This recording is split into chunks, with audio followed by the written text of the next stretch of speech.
அது திருப்பெரும் துறையில் அருளியது விசித்திரமான பக்தி வைராகியம்.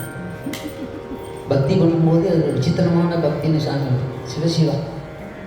விசித்திர பக்தினா எப்படி இருக்குன்னு பையா வரும் பார்த்தா தெரிஞ்சுக்கணும். பக்தி பண்ணுறதுல ஒரு வகை இருக்கு. விசித்திரமாக பக்தி பண்ணுறது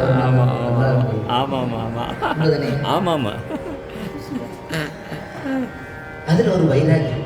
ஆமாம், யார் வேணால் சொல்லிட்டு போட்டியா, நான் பண்ணுறேன் சாமி. அதுதான் அந்த வைராகியம். அது நமக்கு விசித்திரமாக தோணும் மற்றவங்க பண்ணும்போது. மெய்தான் அரும்பி விதிரு விதிர்த்து உன்முறையா கிழக்கு என் கைதான் தலை வைத்து கண்ணீர் ததும்பி வெதும்பி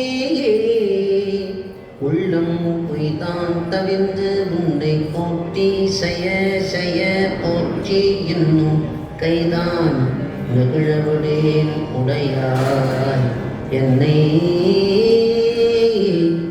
கண்டுகொள்ளே.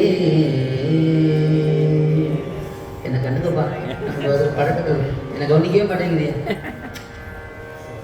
இத்தனை பண்றேனே உனக்கு நான் எல்லாம் சொல்லிட்டு ஒரு வழி சொல்ற என்னும் கைதான் நெகிழவிடே.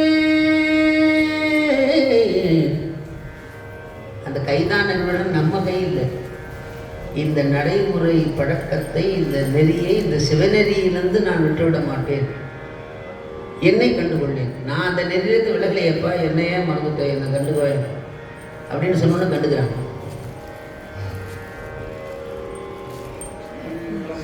சிவ சிவ உடையாய் என்னை கண்டுகொள்ளே.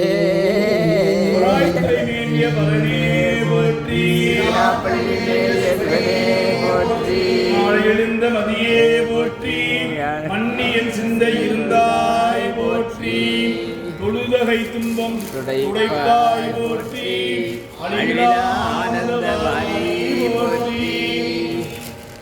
விசித்திரமான பக்தி. அப்படிதான் அந்த 10 நெறிய அடியார் இலக்கணமாக நமக்கு அருள் செய்வோம். இந்த பக்தியை கடைசியில் கொண்டு போய் சொல்லுவார்.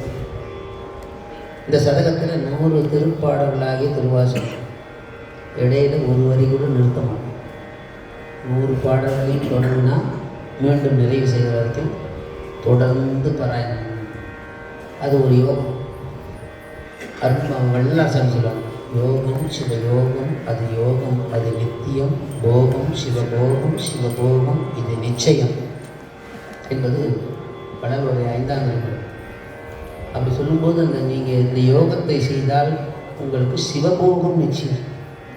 இந்த சிவபோகம் நிச்சயமானால் சிவ யோகம் நிச்சயம். அதனால இந்த யோகத்தை பண்ண போகணும். நாம் பண்ணுறது சாதாரண திருவாசக யோகம், ஆனால் நமக்கு கிடைக்க போகிறது சிவபோகம். அதனால் நம்ம அந்த யோகத்தில் இப்போ ஈடுபடும். ஸ்தம்பலம்